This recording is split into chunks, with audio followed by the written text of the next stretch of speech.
Welcome back mga kaaldab. Ito na naman po ang inyong lingkod, si Mr. Destiny. At napakaganda nga po ng pag-uusapan natin mga kaaldab. Ito yung patunay mga kaaldab na sumakit nga po ang ulo ni Mengay at hindi nga po natuwa sa mga nababasan, sa mga na kumbaga nakikita po natin. Sabi ko nga po sa inyo dito po sa channel ni Mr. Destiny, lahat naman po ng mga gusto niyo pong malaman, pabor man o hindi, kailangan updated din po kayo, di po ba? Dito na lang sa mukha ni Mengke, may saya nga po ba dyan? May kilig nga po ba dyan? Kaya nga po kapag ako nagre-react patungkol nga po sa naganap kahapon sa EAT, di po ba? May kanya-kanya tayong opinyon at reaksyon. Sabi ko nga po sa inyo, kung ano lang po yung latest, kung ano lang po yung trending, dun lang po tayo. Huwag po kayo maniniwala sa mga sinasabi ng iba, komento ng iba. Ang importante lang naman po maging updated po kayo. Kung ano yung latest, kung ano yung trending, dun lang po tayo. Di po ba? Sabi ko nga po sa inyo, relax lang. Di po ba?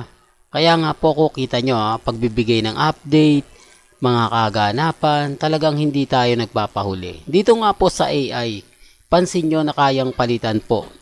Di po ba? Kayang gumawa ng senaryo na kakaiba. Di po ba? Kita nyo si Congressman Arjo at si Mengay, pinalitan ng simpleng-simple lang. Di po ba? Halos walang nagbago. Real talk mga kaaldab, yung damo, yung part ng, di po ba? Sinasabi ko lang po ito para lang po sa kaalaman ng lahat. Kung gaano po sila kahusay, ganito rin po sila karunong. Samantalang ako hindi ko ginagawa yan mga kaaldab para lang makakuha ng simpatya, para lang po masabi na kumbaga ako updated, kumbaga masabi na may mga ganitong kaganapan. Siyempre papasukin ako ng Aldab, di po ba? Dadami viewers ko, talagang pagpipiestahan ako kapag may pinakita akong photos na magkasama sila Mengay at si si Mengay at si Alden Richards, di po ba? Tama naman po yung sinasabi ko, hindi lang po nila matanggap. Gusto po kasi nila sa kanila lang po umaayon at pumapabor. Real talk mga kaaldab. Kaya nga po sabi ko nga po sa inyo kung ano lang po yung latest, kung ano po yung trending. Doon lang po tayo. Hindi po ba?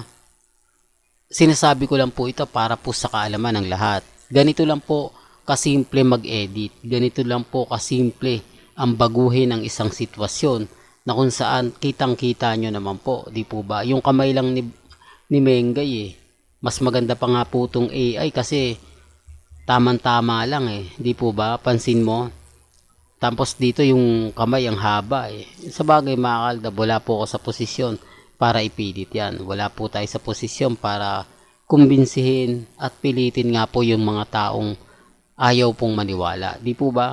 Pero bago tayo magsimula at bago natin ituloy etong mainit na talakayan po natin, kung bago ka lang sa channel na to at isa kang true-blooded Aldab Nation na nagmamahal po kila Mengay at Isoy, tama po ang channel na pinuntahan mo, kaya consider na po kitang bagong subscriber at huwag mong kalimutang i-share ang mga video po natin sa mga mami, sa mga titas at sa mga senior. Remind ko lang po sa mga kumakalat ngayon, sa mga nagsasabi ngayon, okay lang po yan mga kaaldab, maging matatag lang po kayo at maging kampante.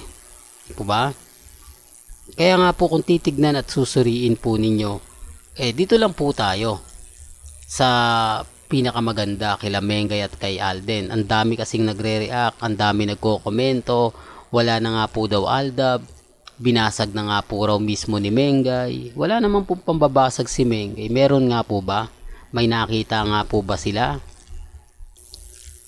Dito po mga kaaldab sa mga ina-update natin, sa mga pinapakita natin, sa mga sinasabi natin. Depende na lang po ito sa mga nagsasabi ng kumbaga kaganapan. Kasi yung iba nga po talaga nabibrainwash, gaya nga po ng tuwan-tuwa nga po yung Armain at main fanatics sa naganap nga pong kahapon na marami daw pong napapasaya kumbaga ngayon lang daw po napasaya si Mengay na kung saan taga Tanay Rizal pa.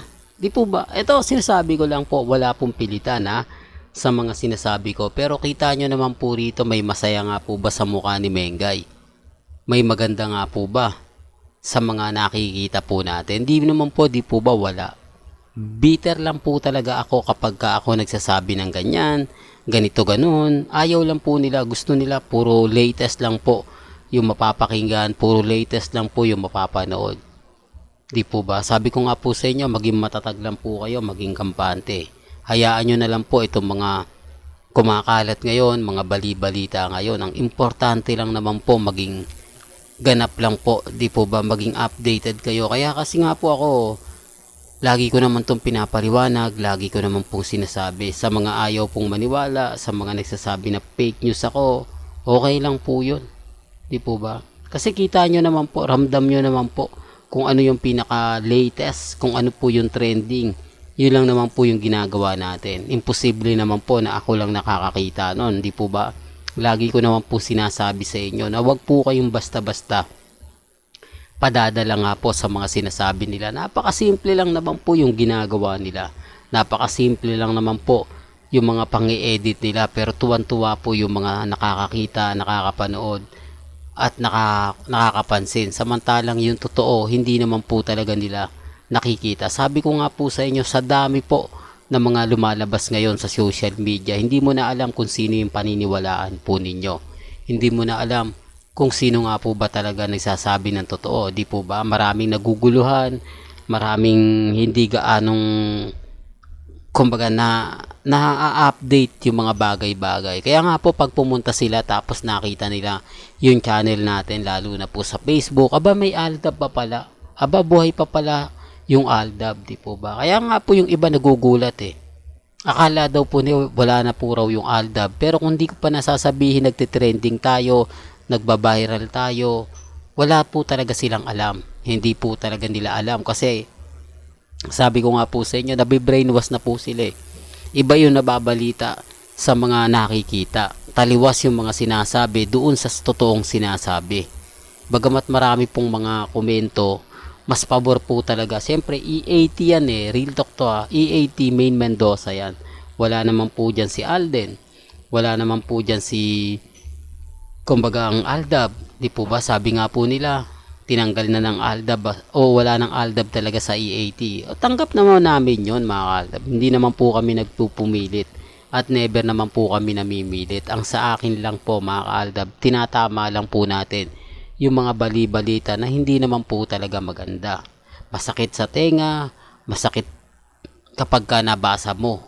Di po ba? Ramdam mo yung mga pangi-insulto at pang-aasar nga po na ginagawa po sa atin. Sabi ko nga po sa inyo, kung kayo po si Mr. Destiny at talagang napakarami yung mga sinasabi, manghihina din po kayo eh. Hindi po kayo makakapagsabi ng ganito ganyan kasi talagang bugbog sarado po talaga tayo eh. Ramdam mo lahat ng masasakit, maanghang na binabato po nila. Ramdam mo yung mga sinasabit, mga pinapaliwanag po nila. Di po ba? Sinasabi ko lang po yung totoo ha, sa mga nagsasabing fake news. Ako, okay lang po yan. Ang importante lang po, maging updated kayo. Di po ba? Kaya, sa mga bago, sa mga latest po, lagi lang kayong tumututok dito. Well, hanggang dito na lang po yung updates natin, mga Aldab ha. Kaya kung gusto nyo pa po ng pinaka-latest at fresh na mga balita at update, lagi lang po kayong tututok sa channel ni Mr. Destiny para updated po kayo sa pinaka-latest at mga sariwang update na i-update po natin maya-maya lang. Hanggang sa muli, salamat po sa panonood at pakikinig.